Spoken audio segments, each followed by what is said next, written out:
This is Inside Indiana Business Radio for the morning of Monday, December 23rd, 2024. I'm Alex Brown. The intersection of sports and technology is the focus of an initiative to grow the Indiana economy. Sports Tech HQ is an Indianapolis-based group launched in 2022 that is attracting startups from around the world to grow their tech and sports-based businesses. Jeff Hintz is executive director. We've got about 37 companies that we have in our collective, some of which were already here when we started. One of those is Telemetry, a company in Noblesville. They work with 45 teams in the NFL and the NCAA all around data analytics and helping teams better perform on the field or on the court. And they're here. They've been here for 10 plus years. Earlier this month, the organization announced a partnership with Purdue University that's designed to connect early stage startups with Purdue in ways that benefit both the startups and the university. Fort Wayne Metals is continuing to grow its operations with plans to double its nitinol melting capabilities in 2025. The company didn't specify its financial investment in this latest expansion, but noted it has invested $50 million in its nitinol operations over the last 12 years. Nitinol is a metal alloy that the company has traditionally melted into wire form for use by manufacturers of miniaturized and complex medical devices. The South Bend-based First Source Foundation has awarded a multi-year $135,000 grant to Beacon Health System. The health system says the grant will fund a mobile mom unit to bring maternal health care services to under-resourced communities in Elkhart and St. Joseph counties. From the number one source for Indiana business news, this is Inside Indiana Business Radio. To succeed, you need to stay informed. You need to be engaged. And let's face it, you need to set yourself apart from the rest by connecting with a company that brings you the best. Because in today's environment, business is an ever-moving target, and we'll help you chase it. IBJ Media. The best of business is in us. Get started at ibjmedia.com/youngprofessional.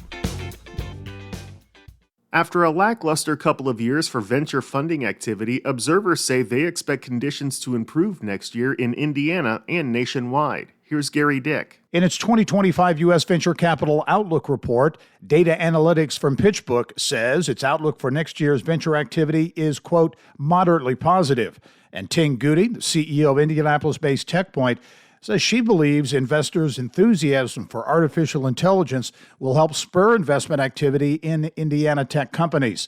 Although percentages vary depending on which source you look at, a significant portion of the latest venture investments are going into artificial intelligence.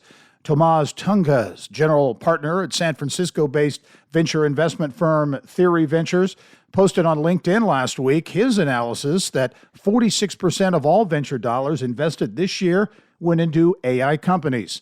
Citing that statistic, Goody said the percentage seems accurate to her based on recent venture investments made in Indiana companies. Although AI has generated huge buzz over the past few years, Goody says it's only been more recently that companies have come up with ways to monetize that technology.